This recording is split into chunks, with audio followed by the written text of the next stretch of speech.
absolutely no idea what I'm doing in my career. Who's had that feeling before? Anybody else besides me? Yeah, that was me about 2 years ago when I felt like I had catapulted off of a high cliff down to what I felt like was failure in my career. 2 years ago, I had this feeling of, I'm at a crossroads, I don't know whether to go right, left, up, down, and I had a lot of really great things that had led me to a journey of career success, but I had made what I thought was a tremendous mistake in my career, which had led me to almost depression. So this is me growing up, and growing up, I grew up very shy, and I think I heard one of the other speakers kind of talk about that a little bit in the top right. Didn't like moments like this at all, and I grew up wanting to be, at first, a cosmetologist. My aunt had a beautician, a beauty salon in Nashville, Tennessee. Wanted to be then a pediatrician. I loved kids.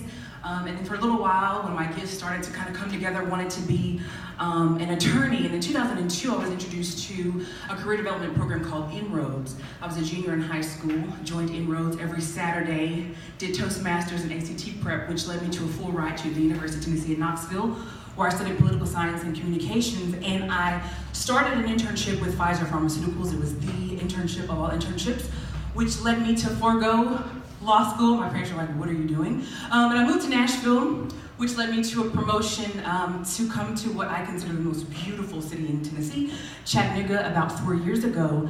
And it led me in 2014 to saying no to being a marketing manager for Pfizer, for Viagra.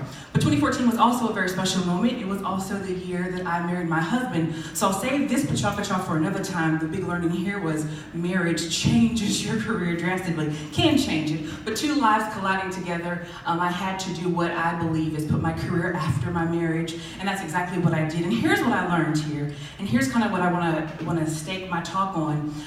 Passionate, persistent, and patient position really propels purpose. So when you're in that place and you're like, where am I going? What am I doing in my career? These three things really help you get to where it is that you're trying to go. But there's a prerequisite. I'm a teacher at heart with what I do, and so this is what I consider kind of a prerequisite to wherever you're trying to go, and that's pain.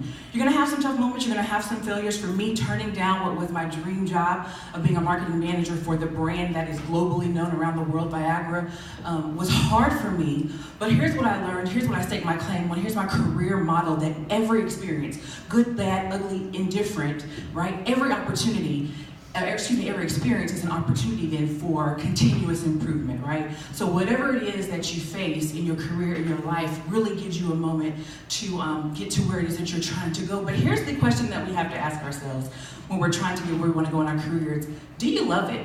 Right, so here's P1. Are you passionate about what it is that you do? You're spending 40 to 60 hours in this role. Is it something that you're really passionate about? And for many of us, the answer is no, right? For many of us, it's like, it's kind of okay, it pays the bills, but I don't really love it. Well, for me, that meant finding a space then or an outlet to do what it was I was passionate about until I could do it in my 9 to 5. So that's what I did right in here in Chattanooga. I started StylebyBritt, which is my image consulting business, where I help clients look good and live better. I love creating, I love branding, I love marketing, I love helping people be the best that they can be. So that's what I started here in Chattanooga, and it really helped me to create the space that I wanted to see. I started doing that in my personal life, and it led me to opportunities to do that within my career. So P1, finding that thing that you're passionate about, finding that thing that you really love really helps you to create the space, right, that you want. But then here's the second thing that you have to ask yourself, right? Passion is that thing that really helps you push.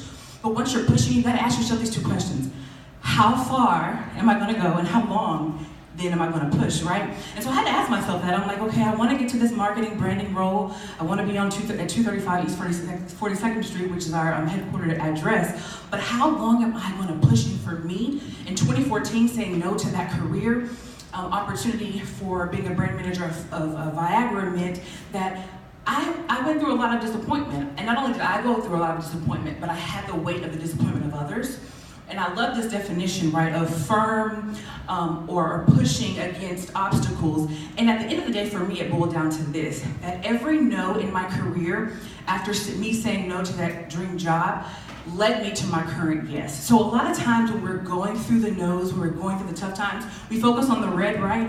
After you get the yes, no one asks you about the red, right? No one asks you about the obstacles, the jobs that you didn't get, right, when you get that one yes. And oftentimes, when we find that thing that we're passionate about, right? We get really persistent in the push. We have to recognize that it takes time, right? It takes patience, right?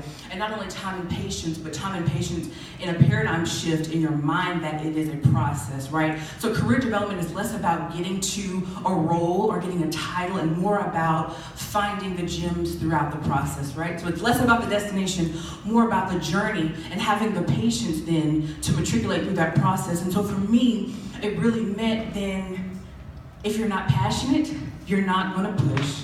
And while you're pushing and being persistent, then you also sometimes have to take a step back and be patient. And for me, patience meant 2 more years in Chattanooga, which was phenomenal for me.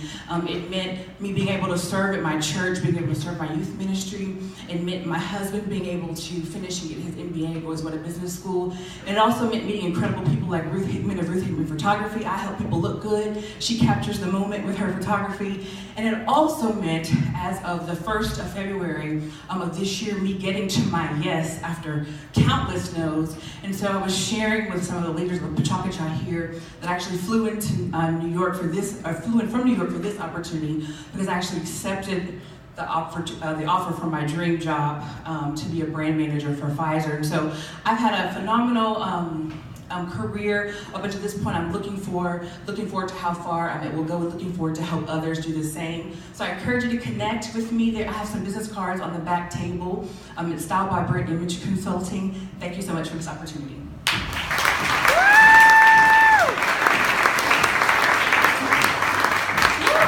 Speaking my language, I love all things passion and purpose, so that was amazing.